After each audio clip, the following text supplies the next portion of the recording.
আবু জাহেল একদিন হাতের মধ্যে ছোট ছোট পাথরের কঙ্কর এরকম মুঠের মধ্যে কইরা আয়েশা বলতেছে, মুহাম্মদ তুমি যদি বলতে পারো আমার হাতের মুঠির মধ্যে কি আছে তাইলে আমি তোমার উপর ঈমান আনছি। আল্লাহ নবী সাল্লাল্লাহু আলাইহি ওয়াসাল্লাম বললেন, চাচা আমি না বলে আপনার হাতের মুঠের মধ্যে যাই থাকুক ওইটা যদি বলে আমি আল্লাহর নবী তাইলে ঈমান আনবেন।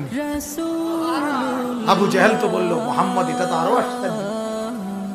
আল্লাহ নবী সাল্লাল্লাহু আলাইহি ওয়াসাল্লাম বললেন, হাতের মুঠিতে তুমি যাই থাকো তুমি বলো মান আনা, বলো তুমি আমি কে। পাথরের কঙ্কর থেকে আল্লাহর কুদরতে আওয়াজ বের হয়েছে।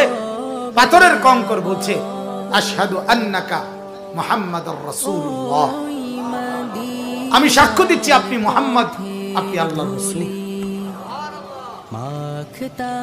পাথরের কঙ্কর, এটা মুজিজা, নবী সাল্লাল্লাহু আলাইহি ওয়াসাল্লামের মুজিজা।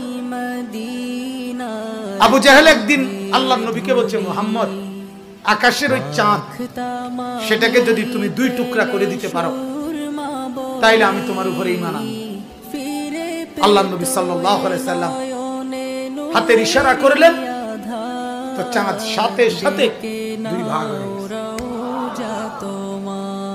सारी दुनिया चांद की तरफ देखती है और चांद मेरी मुस्तफा की तरफ देखती है।